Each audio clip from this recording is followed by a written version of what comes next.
Hello guys, welcome back to my channel. ఈరోజు video ఏంటంటే నేను వెరైటీగా టీ అయితే పెట్టి చూపిస్తాను. చూడండి, ముందైతే టీ కోసం టీ పెట్టుకునే బౌల్ అయితే తీసుకొని మీకు ఎంత కావాలో అంత అయితే ఫస్ట్ ఒక కప్ అయితే వాటర్ అనేది యాడ్ చేయండి. ఆ కప్పు వాటర్ అయితే హాఫ్ అవ్వాలి, అలా అయితే మరగబెట్టాలి. ఇప్పుడు కావాల్సినంత టీ పొడి అయితే వేసుకోండి. మీకు కావాలంటే కొంచెం ఇలాచీ కూడా వేసుకోండి, 1-2, లేదంటే స్కిప్ చేసేయండి.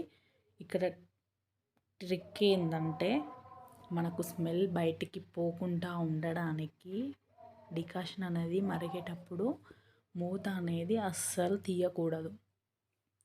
ఒక 10-15 మినిట్స్ అయితే మూత అలాగే పెట్టండి. స్మెల్ అనేది లోపటే ఉండి మనకు టీ అనేది సూపర్ టేస్టీగా అయితే వస్తుంది. మీరు ఒకసారి ఇలా అయితే ట్రై చేసి చూడండి. ఎప్పుడు మీరు టీ ఇలాగే పెట్టుకుంటారు. అండ్ పాలు కూడా ఒకసారి కాగపెట్టి చల్లార్చిన పాలు అయితే తీసుకోండి, ఎందుకంటే టేస్ట్ సూపర్గా వస్తుంది. అండ్ ఇప్పుడు పాలు వేసాక చక్కెర అనేది ఇప్పుడు వేయండి, అప్పుడైతే వేయకూడదు చక్కెర. ఇప్పుడు మీకు ఎంత కావాలో అంత చక్కెర అయితే వేసేసుకోండి.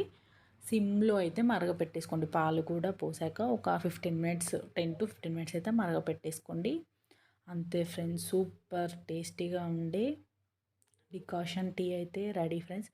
డికాషన్ పెట్టి కొంతమంది అయితే మూత తీసి పెడతారు. మూత పెడితే ఆ టేస్ట్ సూపర్గా ఉంటుంది. ఒకసారి అయితే మీరు ట్రై చేయండి. అండ్ మీకు కనుక మా వీడియో నచ్చినట్లయితే please do like, share, comment and subscribe to my channel. And ఇంకా మీకు ఎలాంటి వీడియోస్ కావాలన్నా నేను చేస్తాను. మీకు ఏ వీడియోస్ కావాలంటే ఆ వీడియోస్ నాకు కామెంట్లో అయితే చేయండి. కానీ మీరైతే టీ ఒక్కసారి అయితే ఇలా ట్రై చేయండి, సూపర్గా ఉంటుంది.